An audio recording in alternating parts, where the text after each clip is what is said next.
Prezados irmãos e prezadas irmãs, estamos diante de mais um estudo da Escola Bíblica Dominical da Igreja Evangélica Congregacional do Largo do Tanque. E hoje daremos continuidade ao estudo do livro de Apocalipse, na verdade é 1, mas é parte 3, porque nós estamos aí dando continuidade ao estudo da carta, de João às igrejas. E hoje falaremos de duas igrejas, a igreja de Pérgamo e a igreja de Tiatira. Então nós vamos mais uma vez, estamos estudando esse livro de Apocalipse, e as cartas a essas igrejas, no qual semana passada nós estudamos a carta à igreja de Éfeso e a carta à igreja de Hermínia. Então hoje nós vamos estudar as outras duas igrejas. Então antes de começarmos, vamos pedir a bênção de Deus para as nossas vidas e para esse estudo. Senhor Deus e Pai, muito obrigado por mais essa oportunidade. Obrigado por mais um dia de vida, Senhor. Eu te agradeço pela paz, pela segurança, porque Tu tens cuidado de nós, do Teu povo, tem nos abençoado e tem livrado do mal. Continue nos abençoando nesse dia. Abençoe esses estudos, Pai.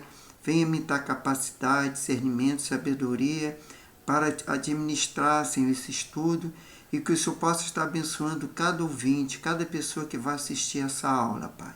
Que seja abençoada, que Seu Espírito Santo, Senhor, dê compreensão na Tua palavra, Senhor, para nós crescermos na graça e no conhecimento dela e possamos assim ser fortalecidos, Pai, tanto na fé, como na esperança, como no amor. Venha abençoar cada vida e abençoe neste dia. É que eu te peço e te agradeço, em nome do Senhor Jesus. Amém. Então, irmãos, vamos estar continuidade. Eu gostaria de abordar um comentário, um resumido, sobre essa carta à igreja. Primeiro seria a igreja de Hermínia, e no qual é a terceira carta. Aliás, a igreja de Pérgamo, de Hermínia, desculpe. Eu falei de Hermínia, mas Hermínia nós estudamos semana passada. E essa é a terceira carta à igreja de Pérgamo. E onde diz, que o anjo da igreja, está em Pérgamo, escreve isto e diz: aquele que tem a espada aguda de 2 gumes. Está lá no item 1, na questão da carta no capítulo 2, versículo 12, Então ele diz o seguinte: o anjo da igreja de Pérgamo escreve, isto diz, aquele que tem a espada afiada de 2 gumes. E ao anjo da igreja não podemos determinar, e nem ainda há um pequeno vestígio do Novo Testamento sobre quem era o anjo, se era um pastor ou não, da igreja de Pérgamo, nos dias em que esta carta estava sendo enviada, visto que o Novo Testamento não cita nominalmente a igreja de Pérgamo, a não ser aquilo que é desprendido no texto em foco. Porém, pelas evidências internas e externas apresentadas pelos versículos que descreve a posição dessa igreja, nos faz pensar em um cristão pertencente à igreja primitiva. Foi ele, sem dúvida, o substituído de Antipas, a fiel testemunha de Cristo, que está lá no versículo 13, terá sido Demétrio. Não sei, aí é uma pergunta. Será que foi Demétrio? E conforme lá na epístola de João, no versículo 12, a terceira epístola de João, no versículo 12. Vamos lá. Pérgamo o nome significa alto ou elevado. Situação geográfica no pequeno continente da Ásia Menor. O nome Pérgamo estava relacionado a porco, isto é, torre ou castelo. Pérgamo, como observa, é um certo estudioso que foi a cidadela de Troia. Por tal razão tinha este nome. Geograficamente, ocupava importante posição próxima do extremo marítimo do lago Vale do Rio, Caipo. Para intérpretes históricos, a palavra Pérgamo leva outro sentido, isto é, em vez de torre ou castelo, traduzem a palavra por casada. Historicamente, no 21º, 2º e 3º século, especialmente mediante ao genocidismo libertino e profeticamente, na época de Constantino, houve uma espécie de casamento entre a Igreja e o Estado. Sua suposta significação de casada, segundo diz, deriva-se disso. Eles colocaram ali na questão de casada porque foi uma questão entre a Igreja e o Estado. Então, a espada aguda, que fala aí no versículo 12 do livro, capítulo 2, para o ambiente carregado e adverso de Pérgamo, este é o traço de outro retrato de Cristo, aquele que tem a espada aguda de 2 gumes. No original, o vocábulo espada, neste versículo, refere-se a um tipo especial, pesada e longa, é usada pelos romanos porque não queria apenas ferir, queriam matar. Essa espada, no versículo em foco, é a mesma que vimos no versículo 16 do 1º capítulo deste livro. A diferença é que aqui o artigo definido a, determinado a espada, reforça a passagem. A espada na simbologia profética das escrituras sagradas representa o castigo ou guerra. Ela distingue vencido de vencedores. Eu sei a tua obra e onde habitas, que é onde está o trono de Satanás. E retém o seu nome e não negaste a minha fé, ainda nos dias de Antipas, minha fiel testemunha, o qual foi morto entre vós, onde Satanás habita. Aí lá, o trono de Satanás. Nessa expressão, no Apocalipse, fala-se muito a respeito dele. As diversas denominações de diabo, caluniador, conforme Apocalipse 2:10, 12:9, 12:20 e 2. 10. Satanás, adversário, em Apocalipse 2:9, 13, 24, depois 3:9, depois 20, 2 e 7. Define na sua funcionalidade negativa, como antiga serpente, conforme Apocalipse 12:9 e 22. Acusador de nossos irmãos, conforme Apocalipse 12:10. No presente texto, fala do seu trono. Isso é o lugar onde Satanás exerce autoridade, como se fora rei. A palavra trono, no grego odierno, tronos, é usado no Novo Testamento como sentido de trono real, ou com o sentido de tribunal judicial, conforme Marcos 19:28 e Lucas 22:30. Também não há alusão aos tronos de elevados poderes angelicais ou governantes humanos.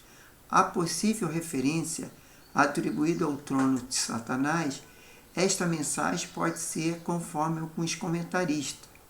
A coluna que havia por trás da cidade, com 300 metros de altura, no qual havia muitos templos e altares, dedicados com exclusividade à idolatria.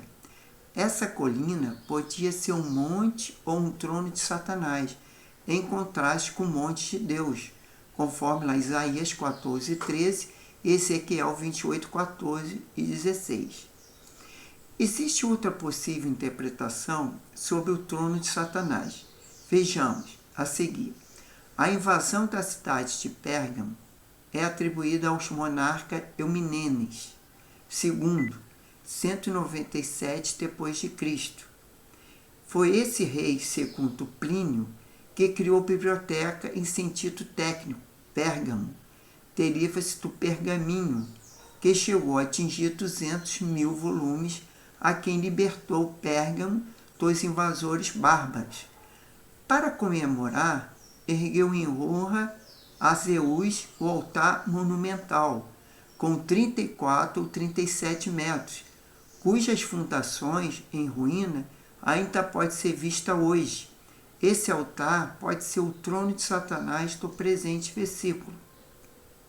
Ainda nos dias de Antipas, nada se sabe acerca desses personagens, exceto aquilo que poderia ser desprendido no texto, em foco. As escrituras não entram em detalhes sobre a bibliografia desta testemunha do Senhor na cidade de Pérgamo. Para aqueles que interpretam o livro do Apocalipse do ponto de vista histórico, acha que o antropônimo Antipas, no grego origiano, Antipas, tratava de forma contraída de Antipater, que poderia ser traduzida da forma de Antipapa. Assim, o seu nome pode ser sido profético e significa aquele que se opõe ao Papa. Esta linha de pensamento aceita que as letras que formam a palavra Antipas têm esse sentido. Para nós, este ponto de vista não combina com o teste do argumento principal, razão porque Antipas foi morto antes do ano 96 d.C. E o sistema papal só veio existir século depois. Aceitamos ter sido Antipas, um homem de origem iduméria. Este servo de Deus, uma vez convertido ao cristianismo em Jerusalém, sentido a chamada de Deus, e em razão de ser conhecido pessoalmente do apóstolo João, foi servir como bispo na cidade de Pérgamo. Existia naquela igreja, segundo o texto divino, duas falsas doutrinas, a de Balaão e as de Nicolaidas. Antipas, como sendo uma testemunha, ousou desafiar sozinho e zelar seu testemunho com seus próprios sangue, opondo a este sistema nocivo. Simeão Metafrades diz que Antipas, o bispo de Pérgamo, foi colocado dentro de um poe feito de bronze e a seguir foi aquecido ao rubro. Seu corpo foi literalmente cozido nas chamas abrasadoras. Há umas poucas coisas que tenho contra ti, por quem tem lá o que se segue na doutrina de Balaão. Isto está lá no versículo 14 do capítulo 2 de Apocalipse, né? Então, diz que a doutrina de Balaão, na Epístola de Judas, também no versículo 11, a referência a 3 homens caídos do Antigo Testamento: Caim, Balaão e Coré. Ela conforme Gênesis, capítulo 16, 22, 23 e 24. Nos dias neotestamentários, né, o que ocorreu? Ocorreu que, só um minutinho aqui, que o sistema... Bom, dando continuidade aí onde nós paramos, eu não sei mais ou menos onde eu estava falando, acho que eu estava falando na questão da doutrina de Balaão, na Epístola de Judas, no versículo 11.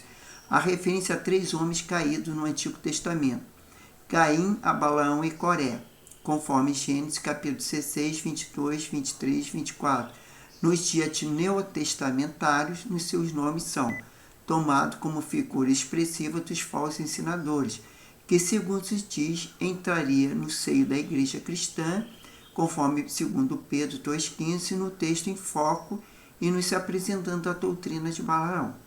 As características dos seguidores dessas doutrinas são de olhos maus, malícia, espírito orgulhoso, egoísmo e alma sexual, imoralidade, em Apocalipse 2,14.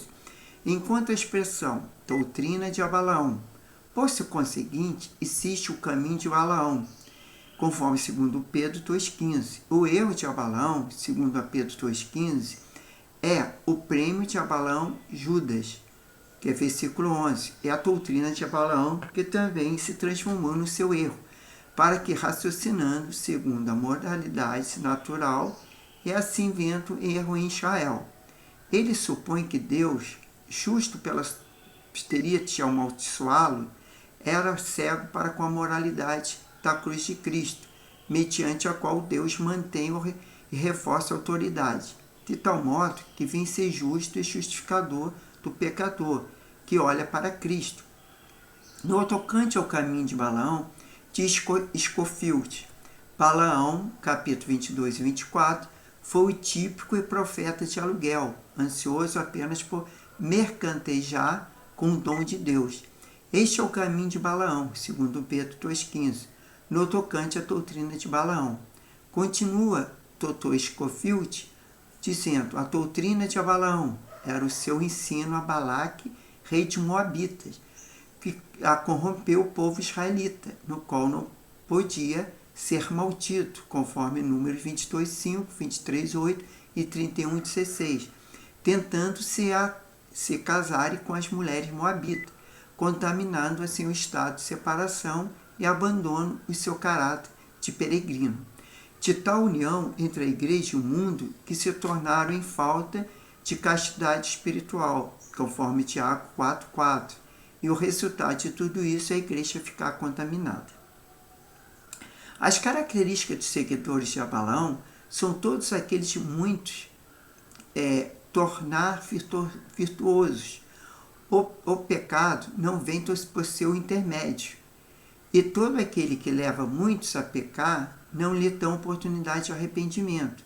Todo aquele que tem três coisas de um discípulo de Balaão, quer dizer, o ímpio, se alguém tem olho bom, alma humilde, espírito manso, então é discípulo de Abraão, nosso pai.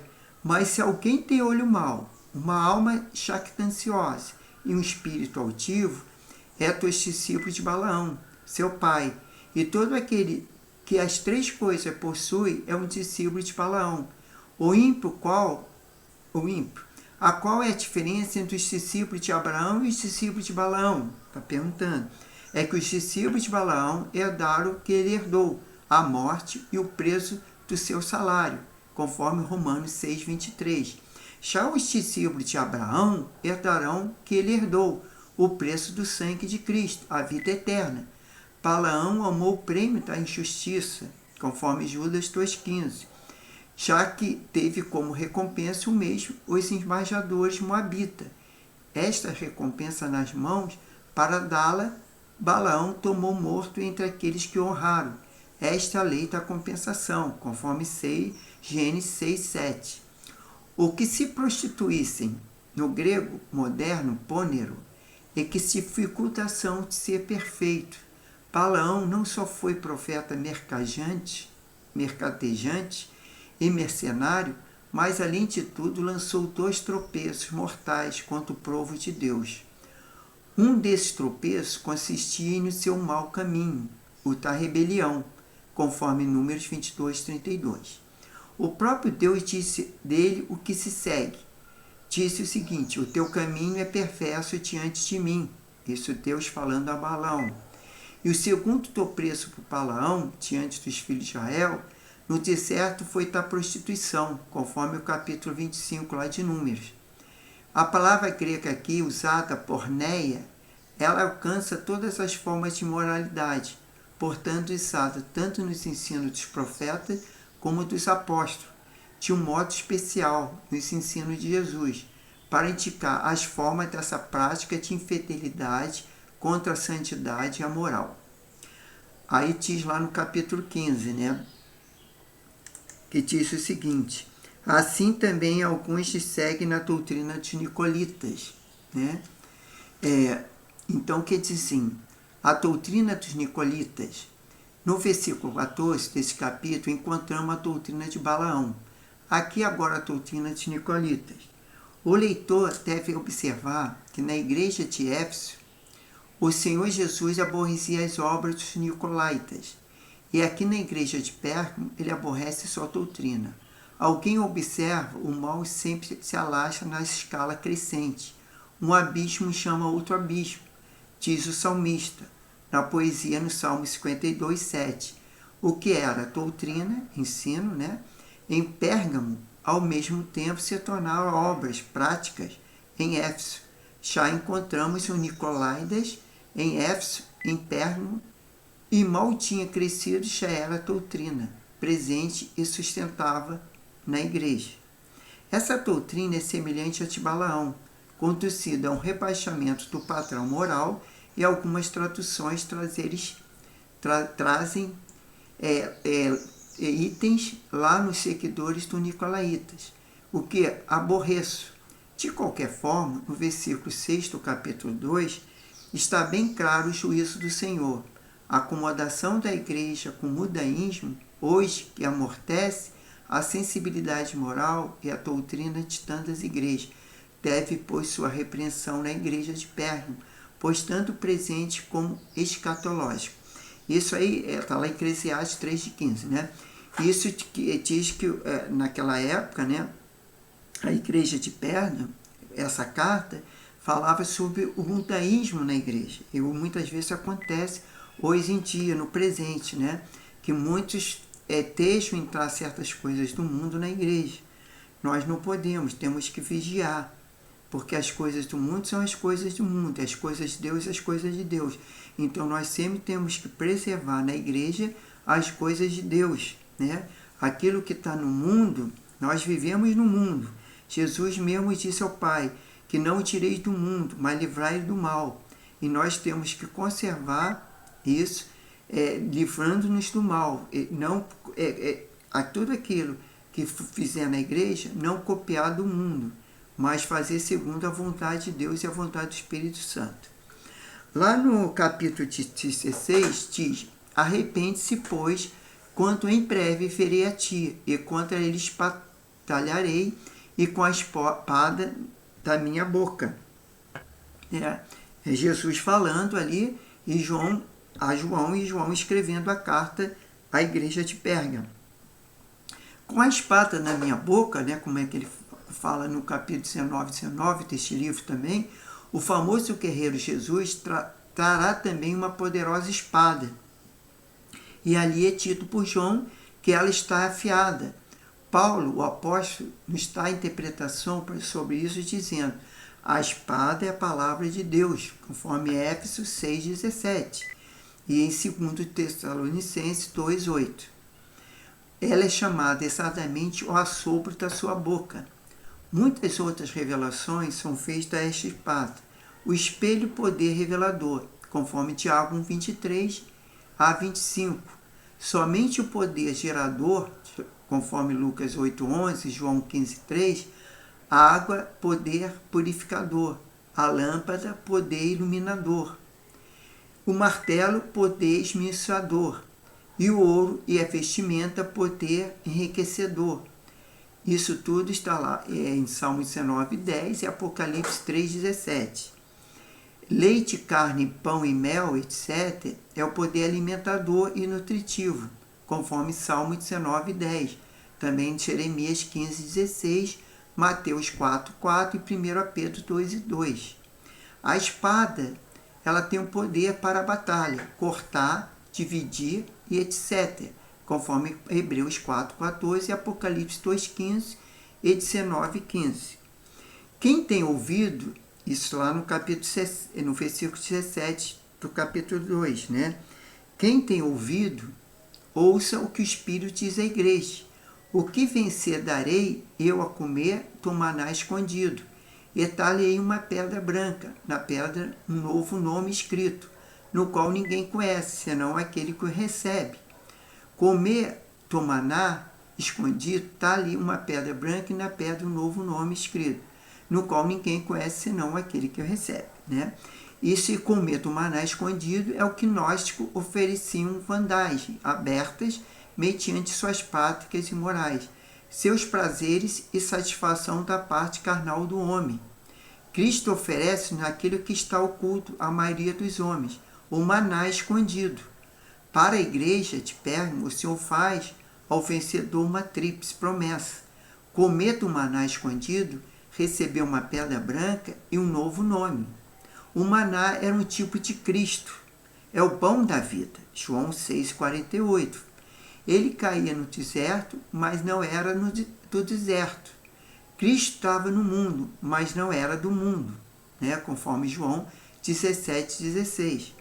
No sul da Argélia, em 1932, depois de condições atmosféricas incomuns, houve precipitações, uma matéria embrequiçada, sem cheiro e sem gosto de espécies farinas, que cobria as tendas e a vegetação a cada manhã. Também em 1973, uma substância branca, como maná, cobriu certa manhã uma área de terreno de 640 metros por 20 metros, numa fazenda em Natal, Suçulândia, África do Sul. Foi comida pelos nativos, porém nada disso foi o maná escondido. Manum, que é um isto, né? Em Êxodo 16,15, mas Cristo nosso Senhor nos estará a comer o verdadeiro pão do céu, conforme João 6,32. Uma pedra branca, relativamente, esta pedra branca, no texto em foco, é conferida se a pedra branca tinha um homem que sofrera processo e era absolvido. Como uma prova, né, que levanta, então, consigo a pedra para provar que não cometera o crime que lhe imputara. Assim, a pedrinha branca alude a uma antiga prática judicial da época de João, quando o juiz condenava alguém da ferisse do vale, né, uma pedrinha preta com o termo da sentença nela escrito, e quando impronunciava alguém, estava uma pedrinha branca com o termo da justificação nela escrito. É evidente que a aplicação em foco e as que se seguem deve haver alusão a uma delas. A promessa deve se referir à coisa de cristão de Pérgamo, compreendida por muito bem. Né? Então a gente vê que naquela época a justiça, a prática judicial, elas usavam uma pedrinha preta e uma pedrinha branca. De repente Jesus fazia alusão a essas pedrinhas, né? Na caso da pedrinha branca, no qual aí ele fala para que João escreva a carta, né? A igreja de Pérgamo. Então a gente vê que isso aí era uma prova, por isso que fala-se sobre essa pedrinha branca, né? Para que nós podemos compreender o que referencia essa pedra. Era também concedida ao escravo liberto, que agora se tornara cidadão da província. Levava a pedra consigo para provar diante dos anciões a sua cidadania.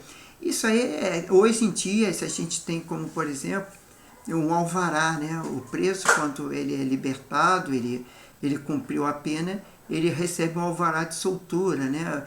Vamos dizer, aquele o aprovado, seu habeas corpus, ele tem a sua alvará de soltura. E naquela época eles usavam uma pedrinha branca, tanto assim como condenado, como escravo, e para provar que ele estava livre, né? Ele tinha aquela pedrinha branca. É interessante, porque naquela época ainda não tinha assim, o papel, né? Não tinha essa questão que nós temos hoje, né? Que tudo sai escrito, né? Num papel, através de uma certidão e tal. E era também concedido o escravo liberto, que agora nós se tratando da província, como eu já falei. E levava consigo a pedrinha. Ocorreu de tal maneira que o alcançou. Né? Isto poderia significar tanto uma coroa de louro ou uma pedrinha branca. A pedra da amizade de dois amigos poderiam como sinal de amizade, a partir de uma pedra branca pelo meio, a cada um ficava com a metade ao se encontrarem.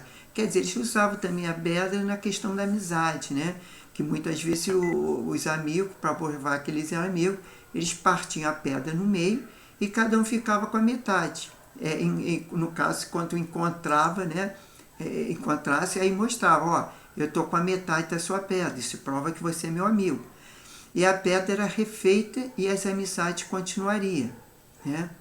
Também era conferido ao guerreiro, quando de volta da batalha e da vitória sobre o inimigo, esta forma de interpretar o texto, circunduna bem a desce principal.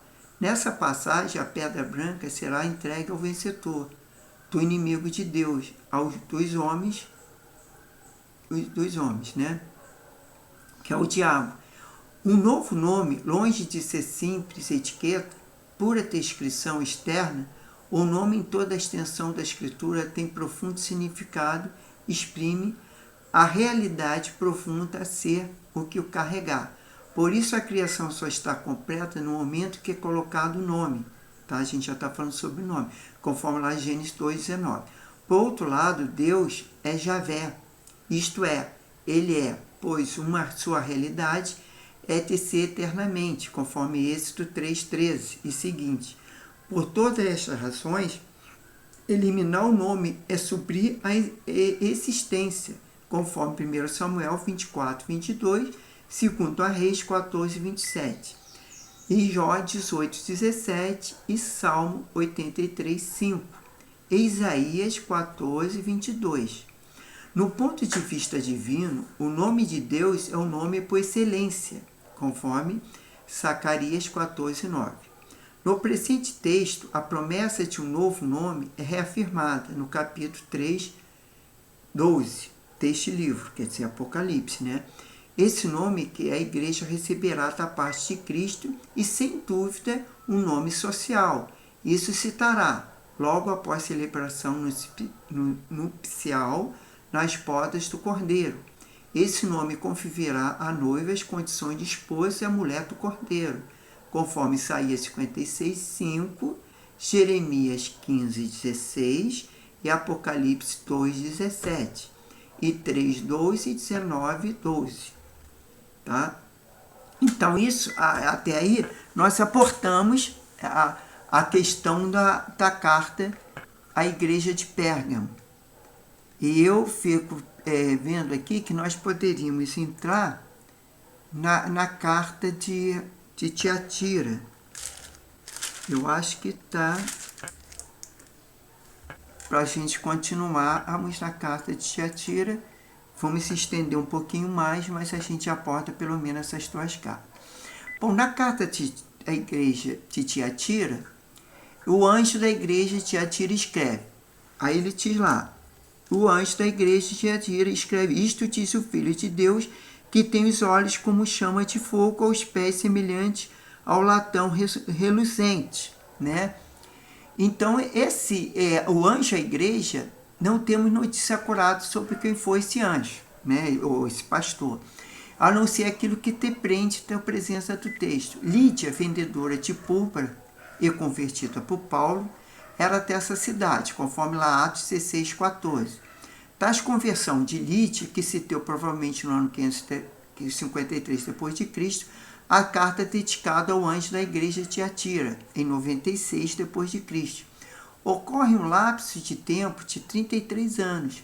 Podemos deduzir, ainda que improvável, ter sido Lídia o seu esposo, os grandes instrumentos usados por Deus para tal início a formação daquela igreja. Talvez um de seus filhos seja o anjo, o pastor, o texto em foco, né?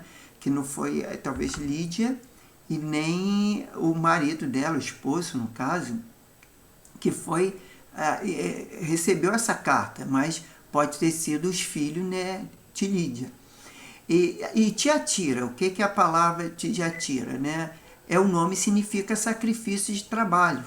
A situação geográfica, a cidade de Tiatira se encrava no pequeno continente da Ásia Menor, no fértil vale do rio Lico, a cerca de 59 quilômetros a sudeste de Pérgamo, na estrada que ia para Sardes.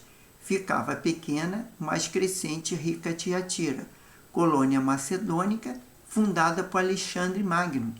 Depois da destruição do Império Persa, na literatura secular, são encontradas muitas alusões no comércio dos tecidos de púrpura manufaturado sem Tiatira, dos quais Lídia era vendedora. Esta carta está próxima à igreja. Foi mais uma longa e conteúdo de todas as cartas do Apocalipse. Maior, porém, é a mensagem nela contida e também de mais severas. A gente pode ver lá em Apocalipse 2,19, né? Que ele diz, né? Eu conheço as tuas obras e a tua caridade, e o teu serviço e a tua fé, e a tua paciência e as tuas últimas obras são mais do que as primeiras, né? Então, esmiuçando, a gente vê que as tuas obras contam a conduta da igreja.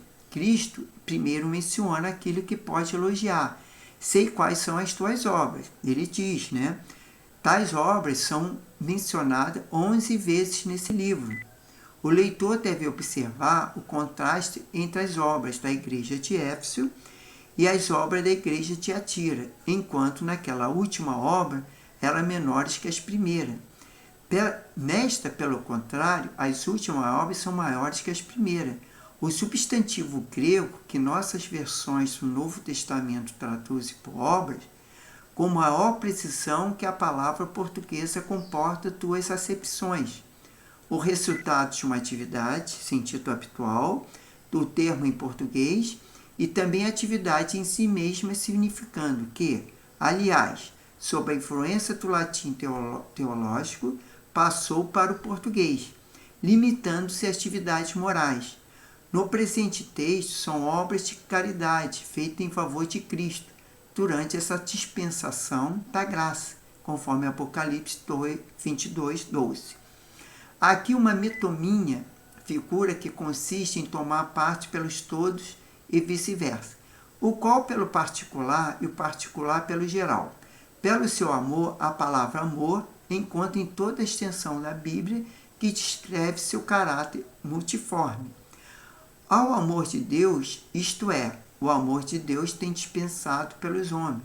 Esta é a fonte de todo amor, que é comentado em João 3,16, que Jesus, Deus amou muito de tal maneira que deu seu Filho unigênito para todos aquele que nele crê não pereça, mas tenha vida eterna. Como poema ilustrativo relacionado com o supremo sacrifício. Ao amor de Deus, isto é, o amor de Deus tem dispensado pelos homens. Esta é a fonte de todo amor, que é comentado em João 3,16, como poema ilustrativo relacionando com o supremo sacrifício. Ao amor de Cristo, cuja natureza é igual ao amor de Deus, a quem comentado em 2 Coríntios 5,14. Trata de uma força que nos constrange, que também nos leva a amar e a servir ao próximo. Em honra ao Senhor, este foi o amor que motivou a expiação e a missão terrena em geral de Cristo. Há no amor do homem, a Deus e a Cristo, essa modalidade pode ser expressa diretamente mediante a súbita mística da alma, em fazer tanto bem a Deus como ao próximo. Ao amor próprio, conforme Mateus 22, 39, Efésios 5, 29. Trata de uma condição patológica, em que o indivíduo tudo faz ou realiza só em torno de si mesmo, visando seu próprio conforto. Ele torna-se, por natureza, um amante a si mesmo, conforme 2 Timóteo 3, 2 e seguinte. Há também o amor de um ser humano por outro, ou pela humanidade. É a transferência dos cuidados nos temos por nós mesmos para os nossos semelhantes. Mas tem contra ti o que tolera Jezabel, lá no capítulo 20. E essas palavras na carta significam um montão de lixo. Na opinião de alguns eruditos, casta aparece pela primeira vez na escritura como pessoal, em uma princesa.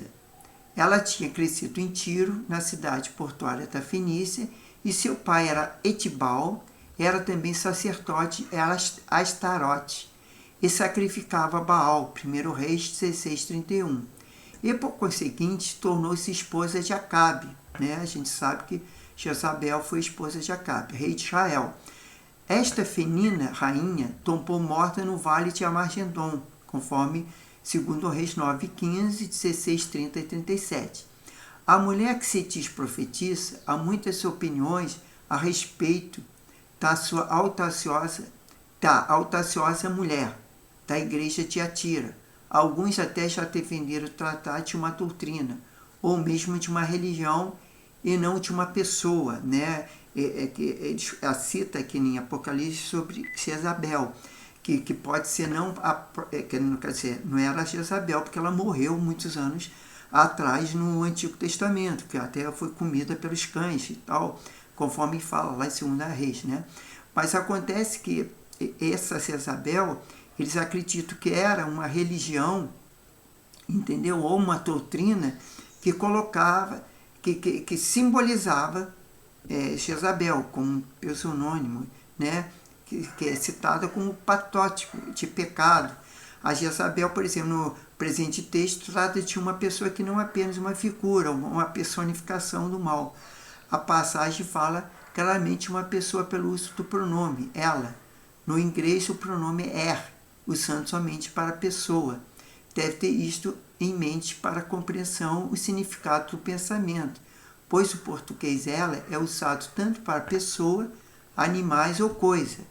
Em alguns manuscritos antigos é acrescentado a palavra grega sou, isto é tua, antes da palavra mulher, ficando assim o texto a sua íntegra, mas tendo contra ti, quer dizer, o pastor, né, que tolera Jezabel. Quer dizer, o pastor tolerava talvez aquela doutrina, né, aquela religião no local, que seria como uma mulher, né, a tua mulher, no caso, né, que se diz profetiza. Aí tem um estudioso que fala que sobre o Apocalipse, que aceita essa posição. Trata da mulher do pastor, por parecer no original a palavra ipsouve, né, que pode significar esposa, isso citar muitas vezes em Novo Testamento. Isso quer dizer o seguinte, é que essa Jezabel, o que algum estudioso acredita que pode ser a esposa de um pastor lá na época da igreja, né? E que acontece que ela estava em pecado e apresentava falsa doutrina, né? Então, mas isso a gente não sabe se é verdadeiro. Como disse, não sabemos se isso é verdadeiro, né? No sentido do presente texto, mas pode ser, né? Que lá em 1 Reis, né, 21, 25, as escrituras são proféticas e se combinam entre si a cada detalhe. Já no versículo 21, né, ele já fala que como é que se diz? Dê-lhe o tempo para que se arrependesse na sua prostituição, e não se arrependeu. E da sua prostituição tratava-se na prática imorais pessoais, como parte do culto na seita gnóstica. Era algo tanto espiritual como físico, no campo histórico da Igreja da Idade Média. Teve grande semelhança com a Igreja de Tiatira. Foi nesta época que uma cópia de paganismo de Tiatira foi introduzida na Igreja e, sobretudo, no campo comercial, sob forma de imagem em profusão, surgindo como uma forte representação feminina pela tradução de culto de Maria, a mariolatria, e com o desvirtuamento do merecido respeito e admiração à pessoa da virtuosa mãe de Jesus. Maria passou a ser corredentora e Cristo deixou também de ser o único mediador entre Deus e os homens, no pensamento deles, né? Quer dizer, eles começaram a adorar Maria como a mãe de Cristo e como corredentora, né? Que ela seria uma mediadora entre Deus e os homens, que na verdade não é, porque o único mediador é Jesus Cristo. Mas eles acham que foi na época lá da igreja de Tiatira que tinha esse procedimento, que de repente essa doutrina, má doutrina, né, que estava entrando na igreja, e aí tem essa carta, né, que Jesus revela a João, que ele escreve à igreja de Tiatira. Então, continuando aqui, lá no 22, né, então falando, aquela gente resolveu a sua vontade que não se arrependeria. O grego submete o exercício esperado, deliberado da vontade sintra, o arrependimento, e não o seu favor. Aí lá no 22, no versículo, eis que porém numa cama, e soube que adultério com ela virá grande tribulação, e não se arrependerem das suas obras, né?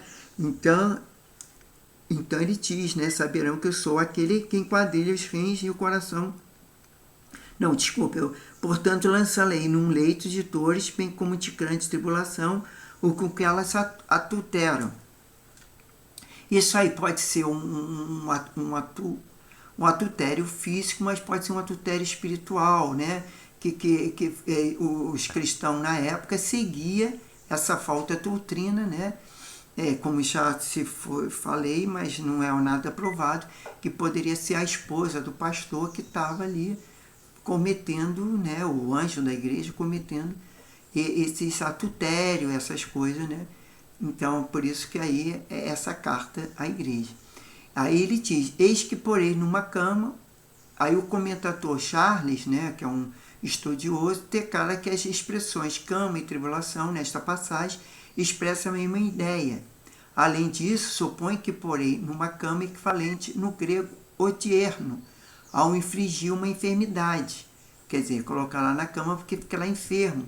E que aquela primeira expressão é o hebraico especificado por trás do grego. Jezabel teve como pago seu engano e prostituição, um leito de pertinência. O resultado de tudo isso foi a morte, conforme Romanos 6,23. E a ameaça de Deus é terrível, porém corresponde à enormidade do pecado de Jezabel e seus adeptos, né? Aqueles que seguiam a Jezabel, essa doutrina no caso. Alguns teólogos acham que a expressão ferirei de morte os seus filhos, vista no versículo 23, quer dizer, ferirei a segunda morte, o lago de fogo. Não eram filhos de Deus, mas da semente iníqua, gerada por engano como tais. Estava candidato tanto na primeira como na segunda. Seja como for, o pecado tem consigo a pena aqui na eternidade. Né? Que isso aí poderia ser uma morte espiritual, a segunda morte. E no versículo 23 também fala, eu ferirei a morte de seus filhos, e toda a igreja saberão que eu sou aquele que sonda os rins e os corações, e darei a cada um de vós segundo as vossas obras. Os rins e os corações, né, que fala aí, o salmista Davi, há cerca de 1000 anos antes de Cristo, orava da seguinte forma, sonda-me, ó Deus, e conhece o meu coração, conforme Salmos 139, 23. E o apóstolo Paulo declara, aquele que examina o coração sabe, conforme o Romanos 8, 27. Analisemos 2 pontos focais no presente versículo, os rins, os corações. Vamos lá, os rins. A palavra grega neopiros é traduzido por rins em nossas versões. Os hebreus, até escritores sagrados, pensavam que o rins seria a sede das emoções e dos afetos, conforme Jeremias 12, 2. No presente texto, denota também uma sondagem cuidadosa da ideia de seguir os passos com a ação resultante causada por aquilo que foi descoberto. Muito provavelmente, nela envolve a memória do que de Jeremias 11, 20, onde Deus é visto como aquilo que testa e determina a natureza verdadeira. O coração e a mente do seu povo numa figura de retórica. Isso demonstra que os juízos que se seguirão, pois serão justos e completos, em nada falha, portanto repouso sobre tu, total discernimento e informação. Os corações, quanto a isso, analisemos aqui 2 pontos de suma importância. Primeiro, tanto a Escritura como a própria ciência diz que o coração é o centro de uma coisa. O vocábulo ocorre por 820 vezes na Bíblia. Vem de uma raiz hebraica, sendo bem possível que a raiz nos termos hebraicos, que é obscuro, significa centro. O termo denota vários significados e aplicações. Às vezes, apenas um órgão físico do corpo humano, as referências dos órgãos físicos. Assim chamados são poucas de modo algum especificadas. Tenta as mais claras é de 1 Samuel 25, 37. Pesa em média apenas 250 gramas e não é maior que o punho fechado do seu possuidor. Bate 100 mil vezes por dia. No espaço de uma vida é capaz de bombear sangue suficiente para encher 13 milhões de barris. O homem ainda não criou uma máquina mais perfeita que o coração. Interessante isso, né? Mas eu vos digo, e aos restantes que estão em Tiatira, isso no versículo 24, todos quantos têm esta doutrina, e não conheceram, como diz, as profundezas de Satanás, que outras cargas vos não porei. As profundezas de Satanás aí, os mestres cósticos atribuíram a uma doutrina o caráter de profundidade, e a mulher Jezabel, enfocada para sua doutrina, o mesmo sentido. De acordo com a expressão profetisa, encontrada no versículo 20, deste capítulo, esta senhora Jezabel era portadora de uma teomania aguda, espécie de loucura, que o doente se julga Deus por ele inspirado. Na igreja de Tiatira existiam dois grupos distintos: os cristãos verdadeiros, os que se gloriavam de conhecer as profundezas de Satanás, São Paulo encontrou 4 grupos na igreja de Corinto, porém é evidente que aqueles eram crentes em Jesus. E o grupo de Jezabel, não, conforme lá em 1 Coríntios 1,12. Os legalistas, o herói deles era Pedro, e os intelectuais e filósofos, o herói deles era Apolo. E os liberais, o herói deles era Paulo. E os cristãos, o herói deles era Cristo. 1 Coríntios 1, 12, 13 e 4.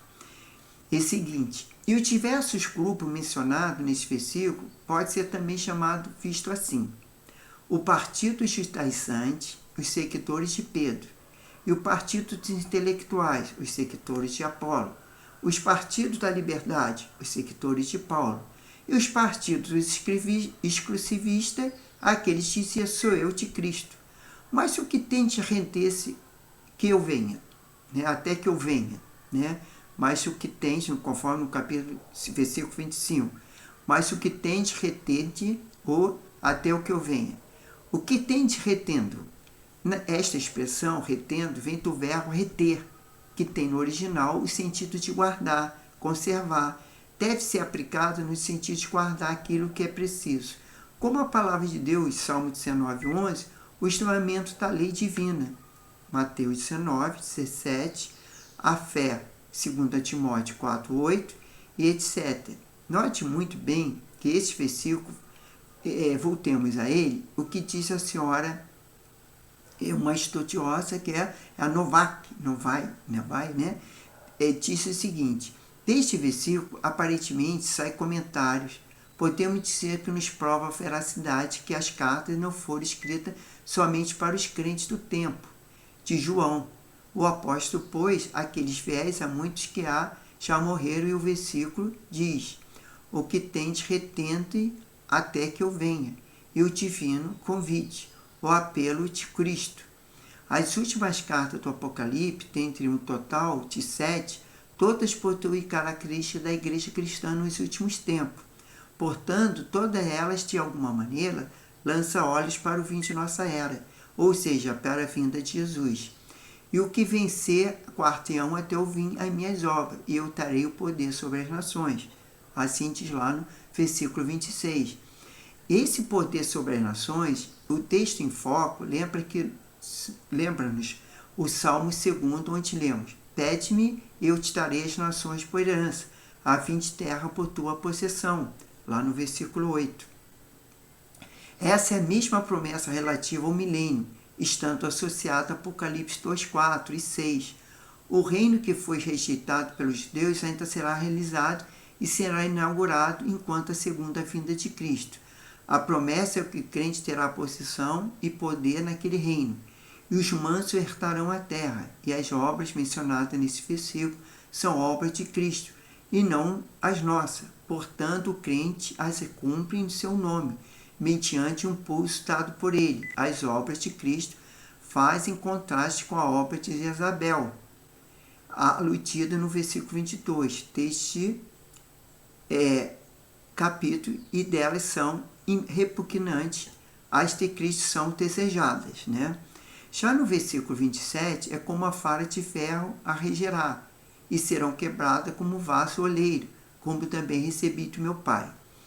Esse escrito, serão quebradas como vaso, o presente versículo fala do governo milenal de Cristo sobre a terra, quanto as nações serão regidas com a vara de ferro. Isso não quer dizer um reino ou governante de extrema dureza, mas sim um método inquebrantável, conforme Salmos 2, 8, 9 e Apocalipse 12, 5. Naturalmente, o texto não limita esse governo aos mártires, embora em outros contextos estejam eles especialmente na mira por terem sido mortos pelo anticristo, cuja vitória será total e completamente revestida. O fato de os mártires retornarem para governar a terra, onde foram tratados com a própria, é a reversão do crime do anticristo. O homem do pecado, que é segundo Tessalonicenses 2:3 e Apocalipse 24. A interpretação geral, nestas ações serão extensivos aos mártires e aos santos, e todos os tempos, é a garantia para os que vencer. Dar-lhe-ei a estrela da manhã. E o que significa a estrela da manhã? Para os ímpios, Jesus é a luz do mundo. Em João 1:9 e 8:12. Para Israel, ele é o sol da justiça. Em Mateus 4:2. E para a igreja, ele é a resplandecente estrela da manhã, conforme Apocalipse 22:16. Seja como for, Cristo é tudo em todos. Ele será um título que trará o Filho de Deus nos dias de sua vinda, para o arrebatamento. Já em Apocalipse 22:16, o próprio Cristo se identifica como a resplandecente estrela da manhã. Não poderá haver dúvida razoável, pois ele também é aquela figura central. Para os antigos povos, a estrela de da tarde ou vespertina simbolizava a morte, mas a estrela da manhã simbolizava a vida, que é o próprio Cristo. E ao vencedor, Jesus promete tal estrela da manhã. Isto é ele mesmo, nos evangelhos se deu por todos os pecadores, e agora ele promete ditar novamente, porém, ao vencedor.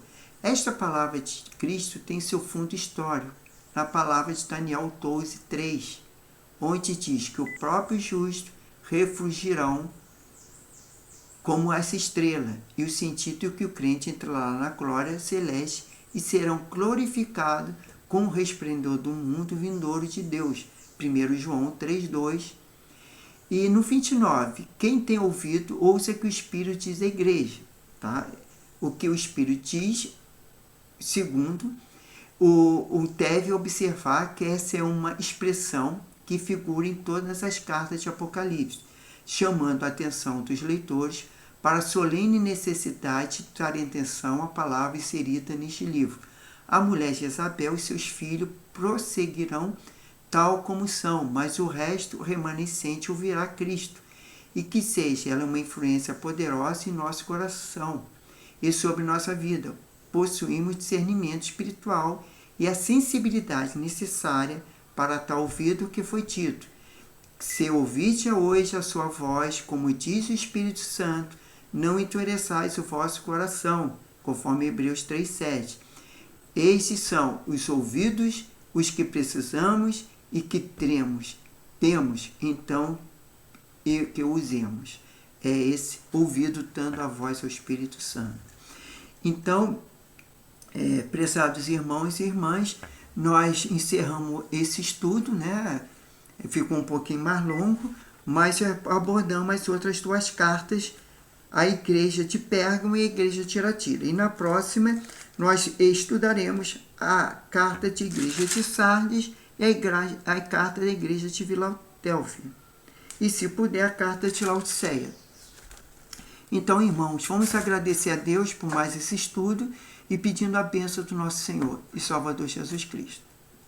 Senhor, meu Deus, meu Pai, muito obrigado por mais essa lição, por cada vida que vai assistir e está assistindo, Pai, que possa ter um dia abençoado, com paz, alegria, e que o Seu Espírito Santo possa estar abençoando a cada vida, tanto compreensão de todo o nosso estudo, Senhor, da Tua Palavra, Senhor, para possamos crescer na graça e no conhecimento, Senhor, e não pecarmos contra Ti, para sermos fiéis até a morte, Senhor, e termos a vida eterna. Abençoe as nossas vidas.